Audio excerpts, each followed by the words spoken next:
네, 상수긴 한데. 네, x가 0일 때 b죠. b가 절편이라 그러죠, 보통 그래가지고. 이렇게 해가지고 이게 기울기, 그죠? 이건 생각나시죠? 네. 아, 이걸 가지고 하는 거예요, 이걸 가지고 하는 건데. 그러니까 x가 독립변수라 이거죠. y가 정속변수라 이거죠.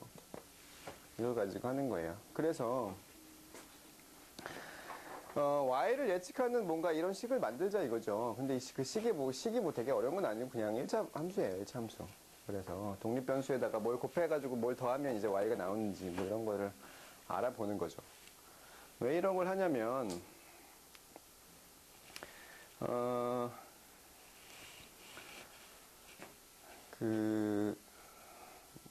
뭘로 할까? 청소년들의 뭐, 자존감을 예측을 알아본다고 해봅시다. 그러면 뭐 내가 청소년들 연구하는 사람인데, 뭐 누군가 와가지고 이제 청소년의 자존감은 어느 정도입니까? 그러면 내가 뭐라고 대답하겠어요? 그냥 청소년들 자존감 평균을 이야기할 수밖에 없겠죠. 그죠? 그렇지 않겠어요? 아니면 뭐, 어떤 애를 주고 데리고 왔어요? 근데 아무 정보가 없어요, 걔에 대한. 얘의 자존감은 몇 점일까요? 여러분, 아무 정보가 없으니까 그냥 청소년이네? 그럼 평균 자존감은 뭐, 20점이라고 하면, 뭐 20점이 아닐까? 나는 그냥 그렇게밖에 얘기할 수 없는 거잖아요? 독심술을 할 수도 없고. 근데 그렇게 하면 뭔가를 예측하거나 설명할 수 있는 건 아니고 그냥 평균을 가지고 그냥 얘기할 수밖에 없는 거잖아요. 근데 그거에 아무 정보가 없으면 평균이 나름대로 가장 정확한 예측값이 될 거예요. 평균이 만약에 여기가 20점이라고 하면 어떤 애가 왔어요. 그러면 나는 그냥 20점이라고 그냥 대답할 수밖에 없는 거예요, 자존감이. 근데 과잉보를 엄마가 얘에 대해서 얼마나 과잉보를 했는지에 대한 정보가 있다고 쳐봐요. 엄마가 얘를 과잉보를 많이 했어요.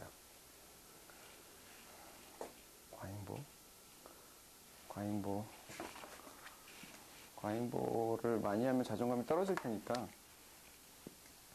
이렇게 하면 기울기 A, 엄마가 얘를 과잉보를 많이 했어요. 그러면 만약에 과잉보를 가지고 자존감을 예측하는 표기식이 있다고 해봅시다.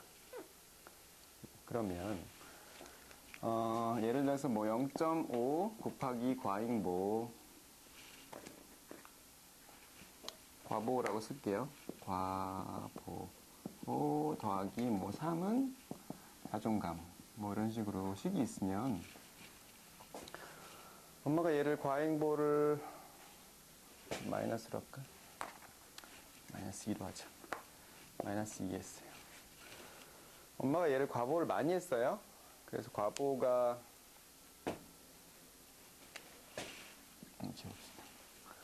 엄마가 얘를 과잉보를 많이 했어요. 그래서 과보가 10점이에요.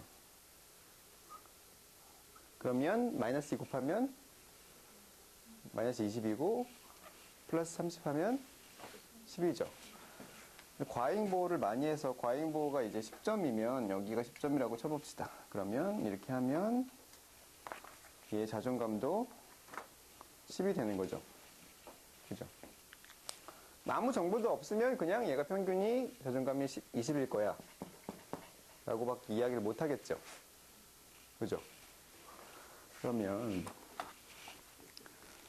이 20점은 실제로 자존감의 평균이에요. 자존감의 평균. y의 평균. 평균 보통 이렇게 여기다가 이렇게 쓰거든요. 근데 실제로 얘를 가지고 과잉보라는 식이 있어서 예측을 하면 얘는 점수가 10점이 나와요.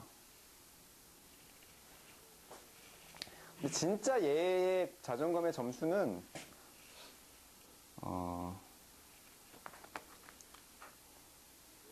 진짜 얘의 자존감의 점수는 20점, 10점, 얘는 5점이었어요. 5점. 그럼 얘는 실제로 5점이에요. 이 학생은. 근데 평균을 가지고 예측하면 15점만큼 내가 틀릴 수밖에 없죠.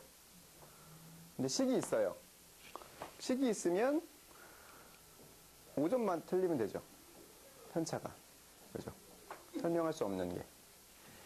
그러면 그냥 하는 것보다는 뭔가 식이 있어가지고 예측하면 그만큼 많이 좀 줄어들잖아요. 이만큼의 차이가 이만큼으로 줄어든 거잖아요. 그죠? 그래서 뭔가를 예측을 하는 차원에서는 예측이 더 잘 되겠죠, 뭔가. 식이 있어가지고 예측을 하면.